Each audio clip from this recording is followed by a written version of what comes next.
चलिए दोस्तों, मैं आज आप लोगों के सामने हाजिर हूँ एक और ऐतिहासिक किस्सा लेकर। आज का हमारा किस्सा लोहागढ़ किले से जुड़ा हुआ है। राजस्थान का सिंह द्वार और पूर्वी सीमांत का पहरी लोहागढ़ का किला जाट राजाओं की वीरता और शौर्य गाथाओं को अपने में समेटे हुए है। भरतपुर के राजा सूरजमल द्वारा विनिर्मित यह किला अपनी अजयता और सुंदरता के लिए प्रसिद्ध रहा है। इस किले ने मुगल आक्रमणों का सामना किया और अंग्रेज भी इसे जीत नहीं पाए थे। यही कारण है कि इसे लोहागढ़ की संज्ञा दी गई थी। जब भरतपुर के राजा और अंग्रेजों के बीच में युद्ध हुआ, तब भरतपुर के महाराजा रणजीत सिंह द्वारा अंग्रेजों के शत्रु जसवंत राव होल्डर को शरण देने के कारण अंग्रेजों ने सेनापति लेक के नेतृत्व में भरतपुर दुर्ग को जनवरी 1805 में आकर घेर लिया। उन्होंने अप्रैल 1805 तक 13 बार असफल आक्रमण किया, मगर अपनी शक्ति से जाट रजवाड़े को झुका न पाने के बाद शर्म से सिर झुकाकर उन्हें लौटना पड़ा। इसके बाद विवश होकर अंग्रेजों को रणजीत सिंह से संधि करनी पड़ी और लोहागढ़ दुर्ग का घेरा 17 अप्रैल 1805 को उठा लिया गया। लोहागढ़ के किले में कोठी खास, महल खास, रानी किशोरी और रानी लक्ष्मी के महल का शिल्प दर्शनीय है। गंगा मंदिर, राजेश्वरी मंदिर, बिहारी जी का मंदिर तथा जामा मस्जिद का शिल्प बेजोड़ है। लोहागढ़ दुर्ग भरतपुर में स्थित है। इस दुर्ग के निर्माण की नींव 19 जनवरी 1733 ईस्वी में जाट राजा सूरजमल ने रखी, जिन्हें जाटों का प्लेटो भी कहा जाता है। यह राजस्थान का सबसे नवीन व सर्वाधिक ऊंचाई पर स्थित दुर्ग है, जो पारीख व स्थल दुर्ग की श्रेणी में आता है। इस दुर्ग को अजयगढ़ के नाम से भी जाना जाता है। इस दुर्ग की दीवारों में मिट्टी को भरकर चुनाई की गई थी, ताकि तोप के गोले भी उसे पार न कर सके। इसलिए इस किले को मिट्टी का किला व अभेदय भी कहा जाता है। राजस्थान की पूर्वी सीमा पर बना एक मजबूत किला है, इसलिए पूर्वी सीमांत का पहरी किला भी कहते हैं। अंग्रेजों से लोहा लेने के बाद इस गढ़ का नाम लोहागढ़ रखा गया।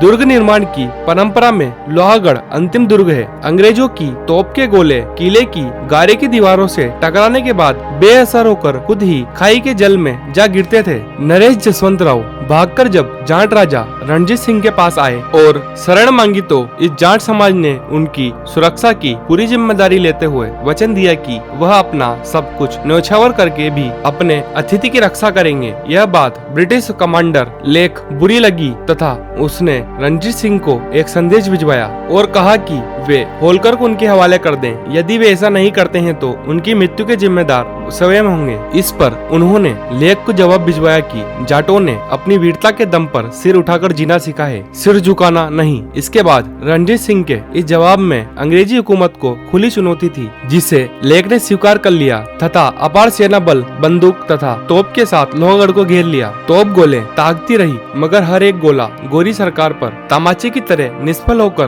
गिरता रहा। अंग्रेजों ने लोहागढ़ को अपना लक्ष्य बना लिया। कुल 13 बार तोप के गोलों से किले पर आक्रमण किया, मगर किले को जीतना तो दूर, एक छेद करने में भी नाकाम रहे। लोहागढ़ दुर्ग को पूर्ण रूप से कच्ची मिट्टी के गारे से बनाया गया था। इस किले में तुच्छ पर भी लोहे का उपयोग नहीं किया गया था। यही वजह है कि इसे भारत का अजयगढ़ और सबसे शक्तिशाली किला कहा जाता है। यह किला आयताकार है, जो 6.4 किलोमीटर के क्षेत्र में विस्तृत है। यह किला दोहरी प्राचीर से घिरा हुआ है। इसकी भीतरी प्राचीर ईंट पत्थर की बनी हुई है और बाहरी प्राचीर मिट्टी की बनी हुई है। मिट्टी की प्राचीर पर तोप के गोलों का कोई असर नहीं होता था। लोहागढ़ के चारों ओर एक गहरी खाई और मिट्टी का विशाल परकोटा किले की सुरक्षा कवच का कार्य करता है। किले की प्राचीर में 8 विशाल बुर्ज, 40 अर्धचंद्राकार बुर्ज तथा 2 विशाल दरवाजे हैं। इस किले में एक जवाहर बुर्ज भी है, जिसका निर्माण महाराजा जवाहर सिंह ने 1765 ईस्वी में दिल्ली विजय की याद में करवाया। उस समय भरतपुर राजवंश के शासकों का गद्दी पर बैठने का संस्कार इसी बुर्ज पर किया जाता था।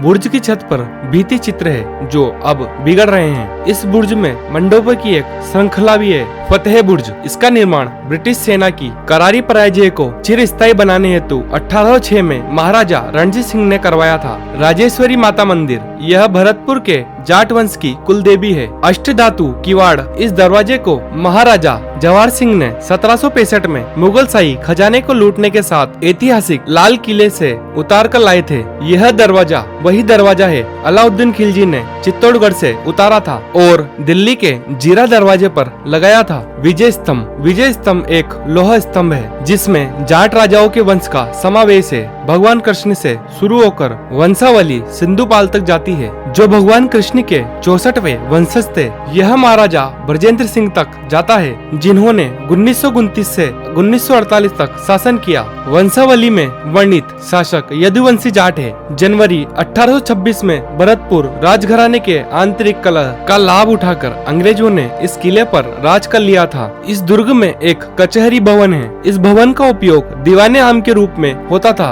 यहीं पर 1948 में सरदार वल्लभ भाई पटेल की अध्यक्षता में बैठक हुई थी, जिसके तहत भरतपुर, धौलपुर, करौली और अलवर का एकीकरण करके मत्स्य प्रदेश के गठन का निर्माण किया गया था। इस किले में महल खास है, जो सूरजमल द्वारा बनाया गया था, जिन्होंने 1733 से 1763 तक शासन किया था। महल की छतें घुमावदार है, जो बालकनियों को सहारा देने के लिए घुड़सवार कोष्ठक का उपयोग किया गया था। यह सब निर्माण जाट वास्तुकला का एक हिस्सा था। किले के पूर्वी हिस्से में एक और महल खास है, जिसे राजा बलवंत सिंह ने बनवाया था, जिसने 1826 से 1853 तक शासन किया था। लोहागढ़ किले में एक बदन सिंह पैलेस है, जिसका निर्माण सूरजमल के पिता ने किले के उत्तरी पश्चिमी कोने में कराया था। महल को ओल्ड पैलेस के रूप में भी जाना जाता है और इसे किले के उच्चतम बिंदु पर बनाया गया था। सूरजमल के पिता ने 1722 से 1733 तक भरतपुर पर शासन किया। इस किले में एक